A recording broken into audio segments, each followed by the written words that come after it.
there. So without further ado, we have Martin Griffiths, the Emergency Relief Coordinator, who is in Mogadishu and who will brief you on the situation there. Martin, please, you have the floor.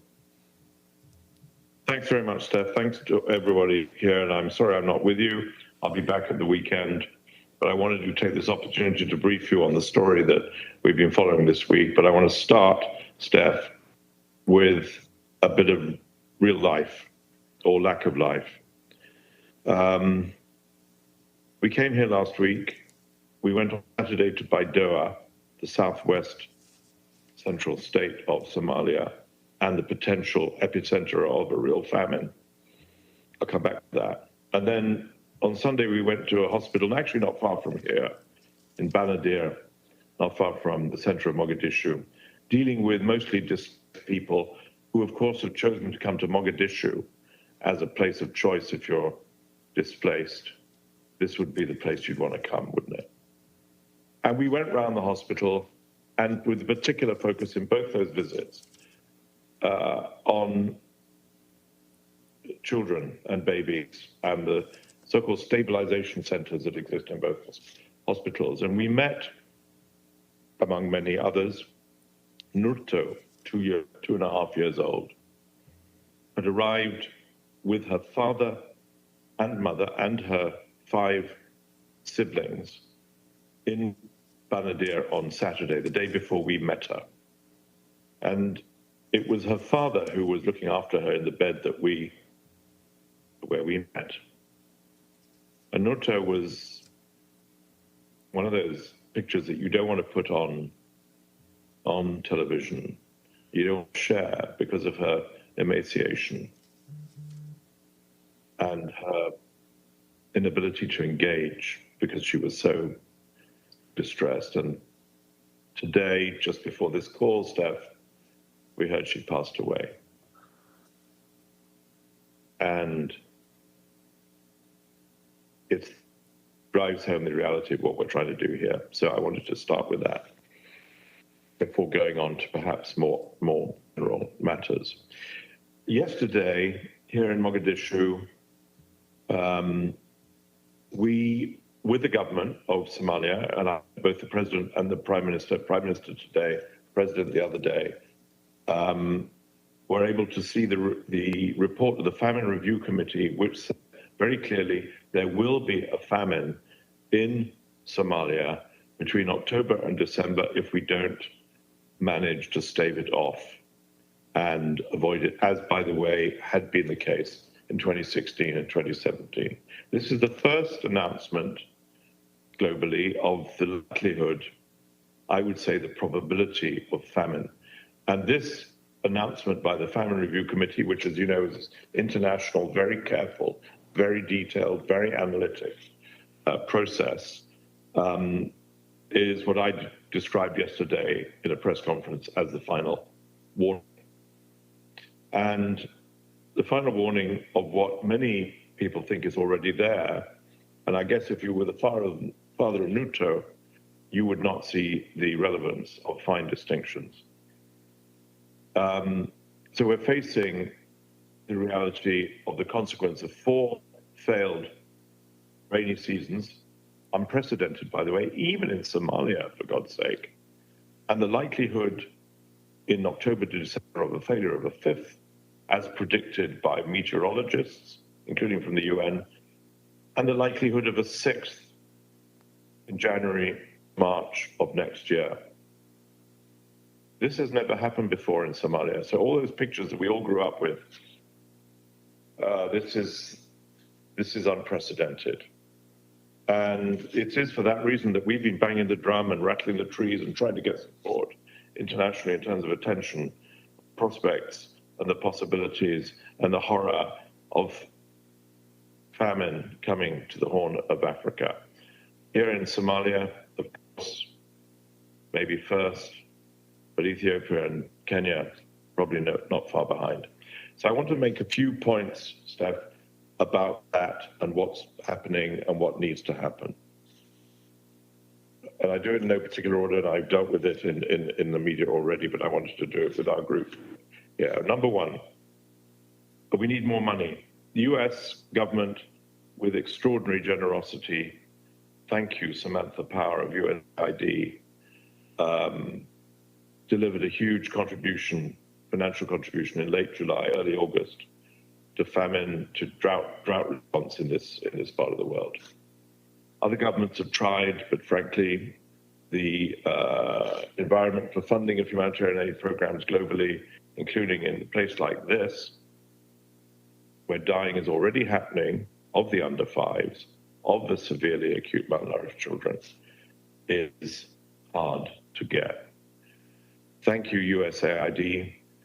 That's enabling us, and the World Food Programme in particular, to provide food support for up to 5.3 million people here in Somalia recently. That's a lot. But it's going to get worse, because if famine comes, what we know about famine from all the studies over many, many years, and I've been part of them myself years ago, famine kills. Famine kills through disease. Hunger is a gateway to disease. So what that means is if you're going to try to save people from famine, you need to do it through bringing health, nutrition, water supply, and food inputs together in one package to people who are at risk of dying from famine and from hunger behind it. The agencies here are working together to do that. The big challenge, this is my second point, is to get to the people before they move. Nurto's family came from Lower Shabelle, about a week's walk from here in Mogadishu. We know where the people come from. Of course, we try to help them where they get to, displaced into places like Baidoa, into urban areas, where I went on Saturday. We go to where they come from. And what we need to do is to see the situation in their places of origin as opposed to their places of displacement, and serve them there in a combination of those sources of support that I've described. So, Steph, that's my second point. And my third point is this, then I only have one more after that, and then I'll stop, Steph. My third point is this. Pastoralism as a way of life in this part of the world, Somalia, Ethiopia, and indeed Kenya, is under existential threat. I've said it to this group before. I was in Turkana a couple of months ago. People aren't so foolish as to reinvest in livestock. 3 million animals have died in Somalia alone, or been sold, because continued drought, continued failure of rainy seasons means that a generation's way of life is under threat. And what is so clear about people under threat and under stress, they calculate the margins more than the rest of us. So what do we deduce from that? We need to help them with alternative livelihoods. Somalia is the most rapid urbanizing country, I believe, in the world. And the reason is because people are fleeing to urban areas to try to get some alternative livelihoods. We have to help people with what we call here in Somalia resilience, by which we mean an alternative way of life. This means development funding. This means climate funding, for goodness sake. It's not humanitarian funding. It's the other partners that are needed to sustain a future for Somalia. And my final point, Steph, is the government of Somalia. The government of Somalia came through a difficult but eventually successful political process and election, as you know, in recent months. I've met the president on Thursday. I met the prime minister this afternoon. These people are trying to do their best to work with humanitarian organizations. We know how difficult and sensitive is the issue of reaching people in the areas of where they come from, because many of those areas are under the control of Al-Shabaab. We know what that's like. We know how difficult it is. This government is doing its best, and there's a good news story from Somalia, which is they know what's needed. They've seen success. It was 2017. And I argue, of course, for solidarity this year to help the people of Somalia get through what the family of Nurto has not been through. Thank you. Thank you very much, Martin, for this very vivid briefing. We'll go, I know your time is limited, but we're going to take some questions. E.D. Lederer, Associated Press. Thank you, Mr. Griffiths, for doing this briefing on behalf of the United Nations Correspondents Association. You know you're always welcome here.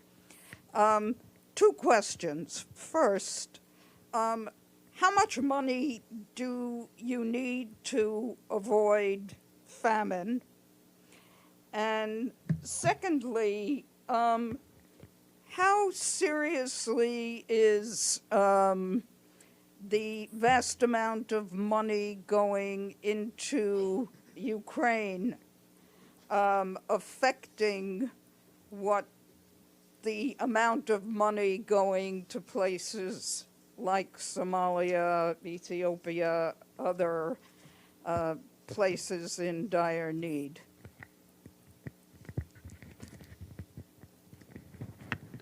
Steph, should I take Yes, that? please, go ahead. Sure. Okay.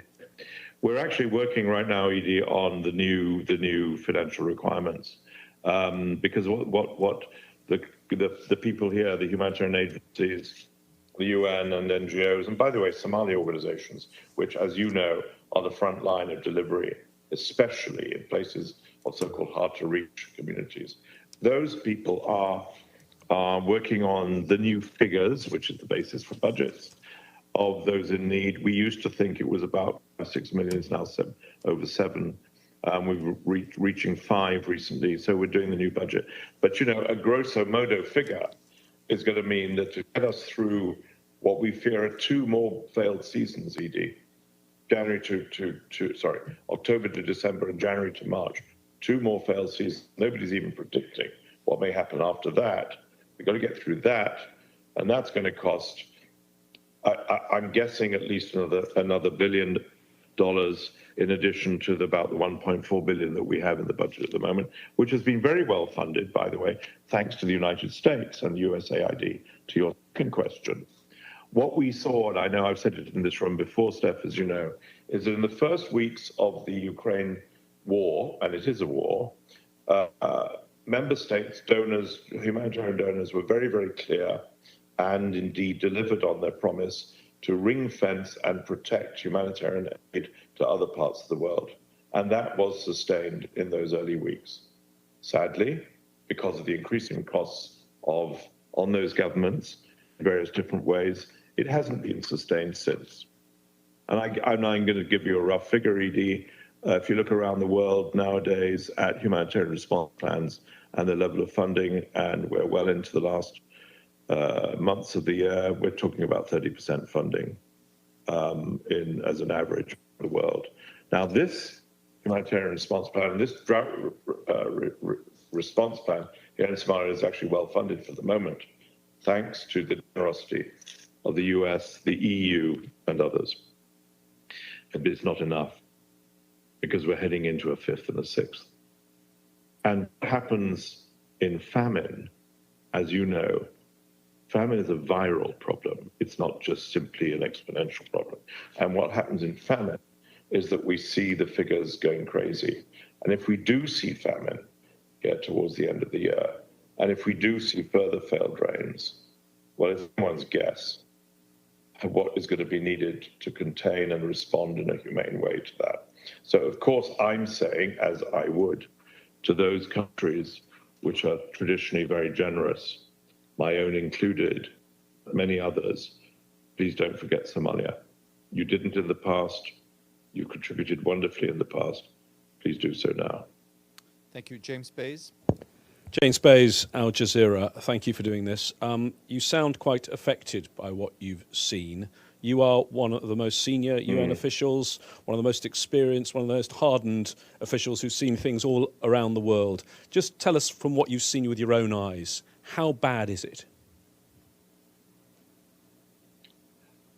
Thank you, James. And indeed, I've spent a lifetime, 50 years now, by the way, actually doing my best to try to see the worst of things and the worst of circumstances, because it has always helped me in humanitarian jobs to propel me to try to to bear witness and for. I've always tried to go to those places of special horror, which are, of course, where children are being, prevented from death. And in the hospitals that we went to this last Saturday and Sunday in Baidoa and then here, Banadir, I guess we saw what we didn't want to see, James. We have pictures which we will never share with anyone. We have stories that we may share, but I think it's as bad as it gets. And what was, I guess, particularly alarming about it, what is particularly alarming about it, is that it's probably worse in the places from which they come, from who haven't walked. We've seen this in lots of other places, including Ukraine. It's the people who don't move who we really need to worry about. And we need to get to places where we haven't been and where we need to be. But the good news, James, among all this, and we hang on to this, of course, together as a community, is that as the doctors in these hospitals and these, humanitarian organizations, MSF, ICRC, WHO, UNICEF, and the others say, if children make it to these so-called stabilization centers, largely, not always, tragically, they will make it. They will survive. The ability of children to respond successfully to therapeutic feeding and antibiotics and to recover is a phenomenon that gives us pause.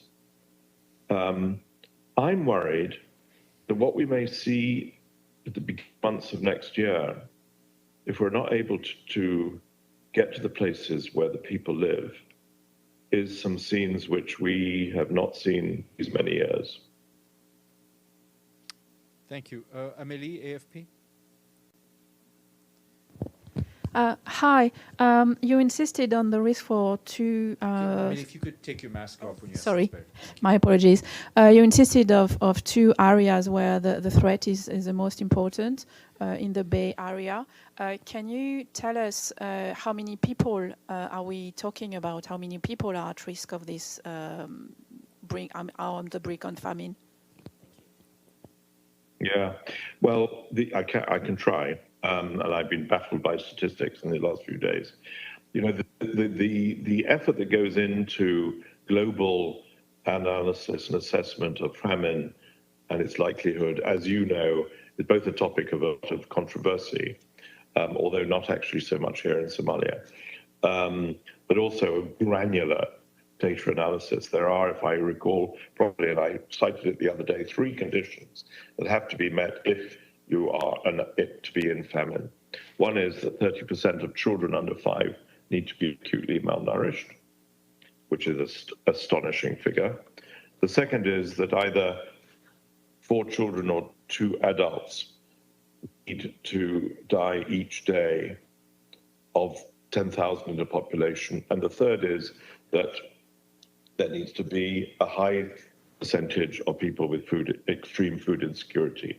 Now, those people in that potential risk area are at the moment calculated to be 213,000 people in Somalia, including in those areas that you just referred to. Our worry is this, that those estimates are done, you can't do it every day, naturally, it's a very detailed assessment. And we will see the new figures come out, I think at the beginning of October, something like that, maybe a bit later. But the figures that we were using, the analysts are using for its prediction yesterday about the likelihood of famine is based on those figures from June, July. So it could be worse now. We could already be, on famine's door, nudging into famine. But the current figure of our anxiety is 213,000 in different parts of Somalia. And the humanitarian community has identified priority operational areas precisely on the basis of that analysis. and also the priority sectors which need to be brought together. And I've mentioned them: health, nutrition, water supply, clean water, and of course food. Thank you. Thank you. Maggie and then Ibtisam. Mr. Griffiths, thank you so much for this sobering briefing. October is just 3 weeks away, and I'm thinking about purchasing, procurement, shipping. How is it too late? You know, is it too late, really? And what do you have planned for High Level Week to shine a light on this for world leaders when they come? Very good questions. Look, I'm no expert on Somalia. This is the first time I've been to this country, to my eternal shame, given what what I'm supposed to be involved in. But what we all know about people of Somalia, among many other things, is their extraordinary capacity to be entrepreneurs. Well, you know what's fascinating, even in a situation like we have here, where you have a huge insurgency in many parts of the country from Al-Shabaab. You have a government, by the way, a successfully selected and elected government, which is trying to bring welfare to its people as well as security. Getting food in this country, and I've been talking intensively to the World Food Programme about this, is largely a matter of providing cash to people, even in the most remote areas. Why? Because traders in Somalia deliver food wherever they can sell it. And it's an incredible piece of luck for Somalia that these people exist. The ability of Somalia to trade and to find ways to get food from A to B, no doubt going through many checkpoints and providing the kind of payoffs that you need to get through checkpoints, as we see anywhere in the world, is a phenomenon. And I had a very, very important, for me at least, conversation today to the chief economist of the World Food Programme, who was here on a visit, and who said, our assessment in Somalia is that while there is massive food insecurity around the world, and we all know that we're trying to do something about that in Ukraine and Russia, the likelihood is that we will continue to be able to rely broadly on access to food if we can provide people with the money to buy it. And getting money into people's hands to do that, and I want to say the WFP does 98% of its assistance in Somalia through cash distributions, is done through the magic, as you all know, of the telephone. All over Africa, we see the same, and nowhere is this more clear here. So there's some impressive, important things on our side.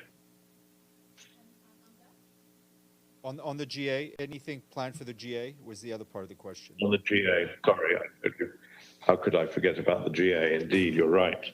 I'm not up to date because I'm out here. I know that there were at least 2 events that might happen. One, I think, is a President Biden-led initiative, a meeting on food security, which is obviously of the best importance, which will go beyond here. And I think Italy, and I hope the United States, are also talking about co-chairing along with us. Ocha will be there. A side meeting on food security, particularly in the Horn, with a particular focus, given what we've just been talking about, on Somalia, is also, I believe, joining that co-chairs, which is great news. We need to see the generosity of the Gulf here, obviously. And I've been talking to the ambassadors of the Gulf here, Saudi Arabia, Qatar, and the Emirates. The Emirates is providing a lot of food in kind coming in, just as they're providing in kind in Pakistan, where I should be going tomorrow to serve at the side of the Secretary General. And that's great. Of course, we need much more of it. Thank you. I know there are a lot more questions, but unfortunately the USG has to go. So Ibtisam, that'll be the last one. I apologize. Thank you. My name is Ibtisam Azim from Al Arabi Al Jadid newspaper. Good to see you. I have first a quick follow-up on the issue of high food insecurity levels. Because if you could give us more, if you have approximate number, given the fact that many people then probably one step away from the last level or close to the famine. And then my question is a broader question. If you could please go on the issue of the fact, how did the international community fail the Somali people so that we got where we are now? And if you could put this in the context of climate change and its effects on Somalia and other countries in the region. Thank you. Look, I'm very glad to sound about those questions. Number one, our figures are the most vulnerable. PC5, as you know, is the category, is just over 200,000, 213. New figures are going to come out soon. And I think what I'd point you to, and I'll ask OCHA in New York also directly through Steph to refer to the numbers in IPC4, which is the next up, knocking on the door of the IPC5 people. So I think we can get the figures to you. Okay, that's fine. How do people not provide the support they need? Well, there are a lot of traditional donors who've done a huge amount to support Somalia through its many, many crises. As you know, never mind 1984 to 85 when I was growing up, but we've had 2011, 2012, massive loss of life here in Somalia. 2016, 27, famine was averted through the generosity of key governments. Many of those key governments are not providing the level of support this time around because, of course, as we have discussed, there are other things going on in the world.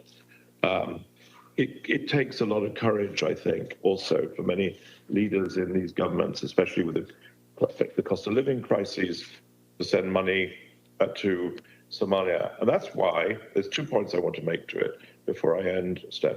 That's why I want to insist and happy to provide evidence. This is not a place where money will be wasted. This is a place, precisely because of the tragedy of Somalia's history, people know what to do to save people's lives here, including the people who work here in the humanitarian agencies. They do know what to do, and they've done it before 4 years ago, and it can be done now with sufficient resources. So it's not a forlorn hope. It's a tested proof of concept, and we can do it. The second point is about climate financing, and we've discussed it a lot here. If I'm right, and I think I'm right because I've talked to the leadership in this country, no climate financing is coming into Somalia. None. All those fine words that we heard in COP26, we will probably and hope to hear in COP27, there's no money coming through for a place like Somalia, which God knows is a legitimate candidate for climate financing, given what we're seeing here, which is absolutely unequivocally a climate crisis. And of course, it's not only here. We've heard the minister in Pakistan saying similar things. We need to work, and OCHA will work, on how to get climate financing effectively and non-bureaucratically into the hands of people who need it, which is, in this case, the government of Somalia. That money, and there is considerable resources potentially available, should be invested in resilience, precisely in allowing and enabling governments like the one in Somalia to provide their people with a choice and a chance not to go through this every 3 or 4 years. That's what I think climate financing is about. And I'm embarrassed, as I'm sure we all are, by the thought that we haven't brought those funds to fruition here. I'm probably going to be proved wrong, but you can be sure that we in OCHA will try our best to see if we can improve the situation. Thank you. Great. Martin, thank you very much for taking the time to brief us. Safe travels to Pakistan, and we look forward to having you back here very soon. Thank you. Thanks, Steph. Thank you all very much. Thank you.